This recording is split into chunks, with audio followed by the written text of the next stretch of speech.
C'est le temps d'encourager les jeunes à la lecture avec les livres pondus par notre ami Bob McDuff. Évidemment, c'est la série Baseball Bob. Et il y en a 4 livres qui ont été distribués jusqu'ici, dont un en début d'année, dont le titre est Baseball Bob et le chant des tournesols. Je vous invite à aller sur le site internet de notre ami Bob sur baseballbob.ca, évidemment www avant le baseballbob.ca. Notre profil de la semaine, c'est un joueur des Blue Jays de Toronto et on s'est arrêté sur Addison Barger. Addison Barger qui, j'espère, Marc, sera le 3e but régulier l'année prochaine. Ça, c'est un choix. On pourra revenir sur les Blue Jays l'année prochaine.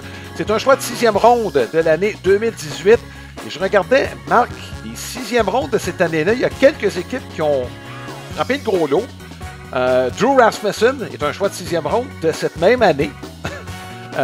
Et parmi les autres, il y a Addison Barger, évidemment. Lawrence Butler, des Aces d'Oakland, des Aces de Sacramento. On n'a pas le droit de dire Sacramento, je vais le dire quand même. Donc, il y a quand même des petits bijoux, surtout dans les 10 premières rondes. Addison Barger fait partie de ceux-là. Les Blue Jays ont réussi à le convaincre de signer un contrat, même s'il avait une offre de l'Université de la Floride. C'est un gars qui a grandi très jeune âge dans l'État de Washington. Et sa famille a déménagé par la suite en Floride. Il a joué au baseball depuis aussi longtemps, je pense qu'il marche ou quelque chose comme ça. Son père était très impliqué dans le baseball. Ses frères aussi ont joué, mais Addison, visiblement, était celui qui était le plus talentueux. Marc, écoute, c'est une progression qui peut surprendre dans le cas d'Addison Barger. T'es pas considéré comme le prospect de premier plan jusqu'à tardivement.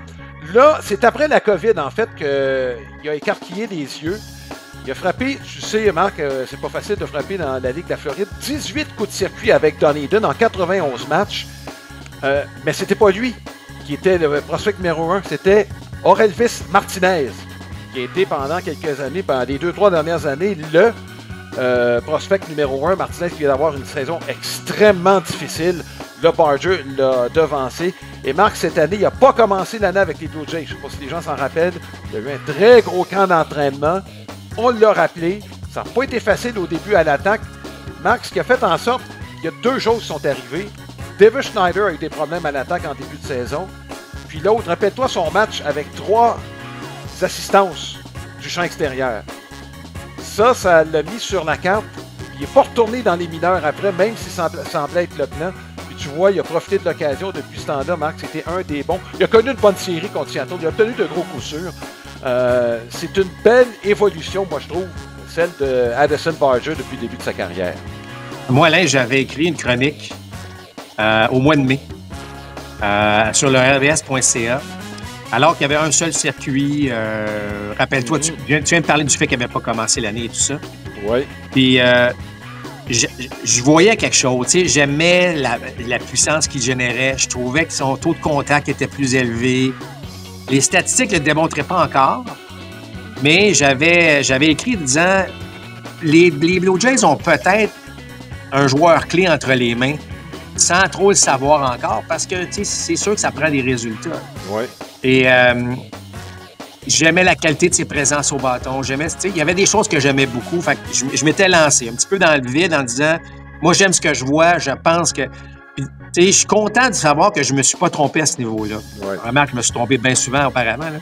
Mais ce que je veux dire, c'est que je voyais quelque chose. Puis, tu sais, Alain, tu parles de jouer au 3e, tu as raison. Il y a le physique d'un 3e but, il y a la puissance d'un 3e but. Mais son bras au champ droit, là... je comprends que c'est plus difficile de trouver un bon 3e but qu'un voltigeur de droite, mais c'est impressionnant. Là, il y a un bras canon. Là, je pense que là, les gens là, ont tous été témoins de ça. Puis, son ajustement, dans le match, il frappait un petit peu moins en début de série face aux Mariners. C'était un petit peu plus difficile. Et là, en pleine série, il fait un ajustement. Il décide de lever ses mains davantage. Tu sais, Alain, travailler sur ta mécanique en pleine série de championnats, c'est pas toujours évident. Tony Gwynn disait toujours « trust the process ». Fais confiance à ton élan, mais c'est pas le temps de jouer avec là, dans une série comme ça. Puis pourtant, lui, il l'a fait. Il a levé ses mains, puis de façon assez considérable. Là, je parle pas juste qu'il a levé ses mains de là à là. Il les a vraiment levées davantage.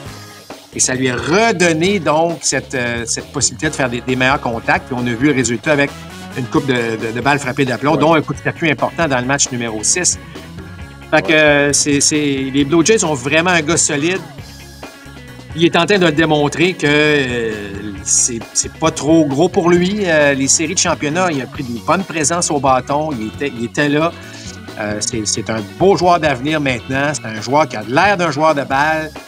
Et avec la puissance qu'il a puis le bras qu'il a, ben moi, je pense qu'il va avoir une très belle carrière. Ben, chapeau. Écoute, comme je dis, ça n'a pas été facile d'être retourné dans le baseball mineur, en fait, le camp d'entraînement qu'il y a eu. Puis là, ben, il est devenu un rouage important de la formation des Blue Jays.